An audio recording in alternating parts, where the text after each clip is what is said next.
Wednesday, September 17th. Fresh air. Nature suffers nothing to remain in her kingdoms, which can not help itself.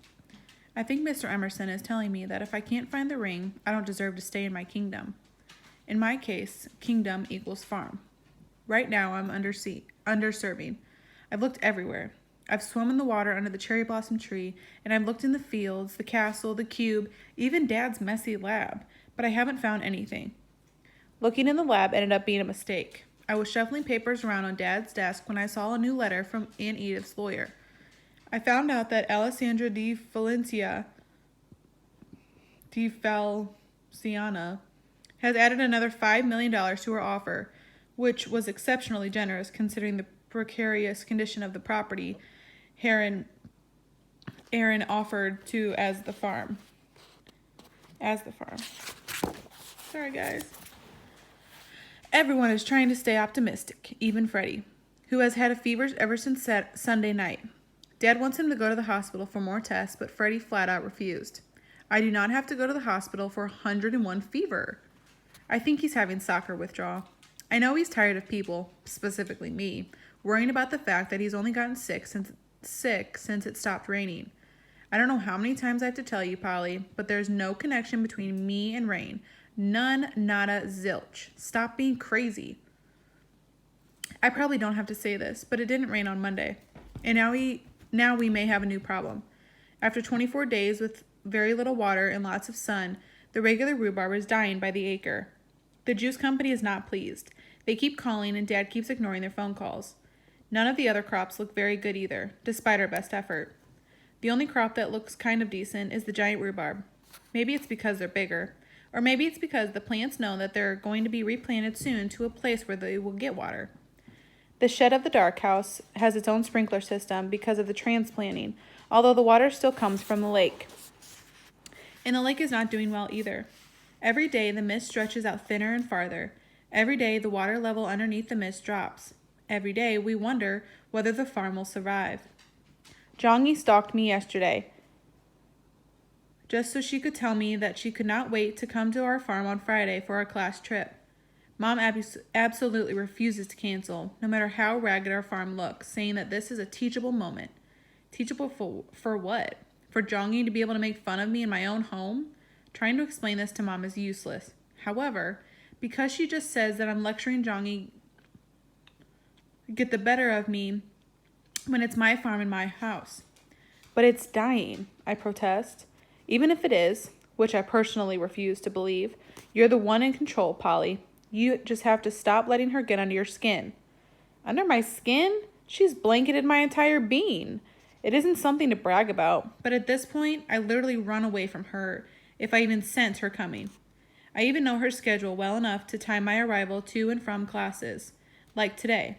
I know she doesn't like Owen, so she won't come to science class 1 minute before she's due. I have a free period before science, so this means that I can go to science class at least 10 minutes before it starts, simply to hide from her. I know this is cowardly, but I've also been able to avoid her. Hey, Paul. Owen strolls in the classroom, carrying an apple and a pile of papers. Hi, I say quietly. What you doing? Thinking. Excelente. He walks over to his desk and takes out what looks like a key with a white plastic blob on its head. Want to help? Sure, I guess. Help with what? He gestures to the closed roof over our heads, then waves the key in the air. What's that? You haven't seen this yet? It's the key to the roof. Latest thing in all the roof retracting buildings in the world. Or so I'm told. Want to try? He hands it to me. The shape on the top isn't a blob. It's a polygon with distinct sides. The key panel on the wall is actually an index card size plate that has a socket dug in the middle of it. The polygon fits inside like a ball into a socket. Now twist it once to your right. There's a whirling noise, and then the rumbling of the roof. I tilt my head and watch it pull back, opening up to the sky. Owen closes his eyes and does a yoga stretch.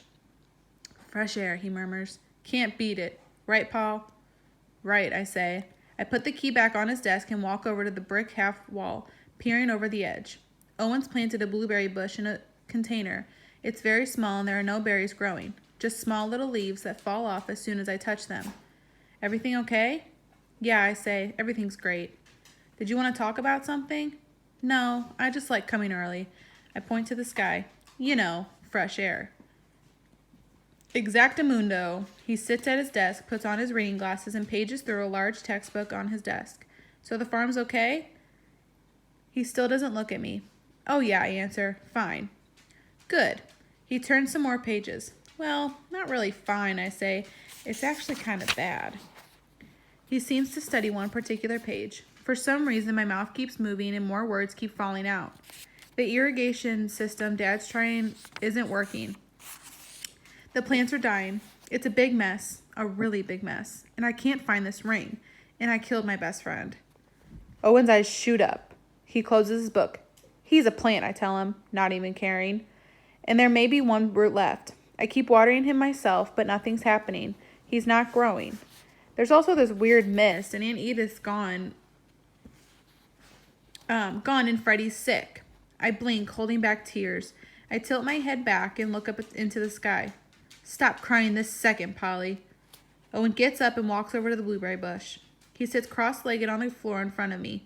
Can I help? Immediately, I shake my head. No. I wish he could, but he's a science teacher. He doesn't know about a farm. Owen looks at me, his eyebrows knitted up in the middle of his head like Mom does when she's worried. You know I'm a wacko now. You think I'm a wacko now, don't you? I close my eyes. I am. That's the truth. Look at where I live. We're a bunch of peculiar, pathetic wackos. I don't think you're a wacko. Someone like William Blake, maybe. You? Nope, not so much. Who's William Blake? Poet, writer, genius. He died a long time ago. You're wrong. Nah, I'm hardly ever wrong. Well, that's not true. I'm wrong a lot. But I admit it. Sometimes I even say I'm wrong when I'm right. How about that? I really am a wacko. I look up at him. Look. I show him crooked finger. This is why Jongy hates me, and it isn't like I can do anything about it. Some women in my family have them. Aunt Edith, my grandmother. Polly, it's a finger. So it's crooked. So what? He laughs. It makes you different. Here's something else. I talk to bugs. I expect him to be shocked, but he just smiles. Are they nice? Yeah, a lot of them. The cricket's kind of annoying. So the problem is... Well, one of them wants me to go to a place that terrifies me. Why? Because, I don't know. Is it a real place? Of course it's a real place, I say. We don't live in Alice in Wonderland. It's on our farm, and it looks just like the Tower of Doom. It's creepy and haunted, and even though I never wanted to go there, I tried. I did because Spark told me to go, but then I fell into the slug sand. Owen just listens. I'm on kind of a rant. I can't stop. You probably think this is all crazy. You're probably like my dad, right? All science, all the time. Sorry, guys, that's my dog squeaking his toy in the back. Louie. Actually, I'm stuck on the slug sand, frankly. It is what it sounds like. Is it what it sounds like? Even worse. Yuck. He checks his watch. Listen, Polly, there's a big net out there. Big enough for everything. Science and rain and talking bugs. Spelling bugs. Louie. Stop, baby. Louie. Spelling bugs, sorry. In religion and ultimate frisbee. In literature. The whole enchilada, as they say. He stands up. I like science, but I love mysteries. And that's what it sounds like you have on your hand. A mystery. Yes, the farm is in distress. Freddie's sick. The bugs and plants are talking. But who are they talking to? You, my friend. Louie. I bite my lip. I'm the only one who listens to them. No, you want to save your family, little Miss Peabody. You just have to reframe how you're thinking about it. Forget about what... Louie, oh my gosh. I'm so sorry, guys. You have to reframe how you're thinking about all this. Forget about whether you're wacko or not. You have a puzzle in front of you that you have to solve. Put your clues together. Use your mind, he grins. In other words, let's go. Hercule Poirot. Who? Never mind. As I get up, the key on my necklace hits my stomach, which makes me think of its engravings. Wait, I do have one question. I remove the necklace and show him the key, pointing to the plus and minus sign. Hold on 1 second, guys.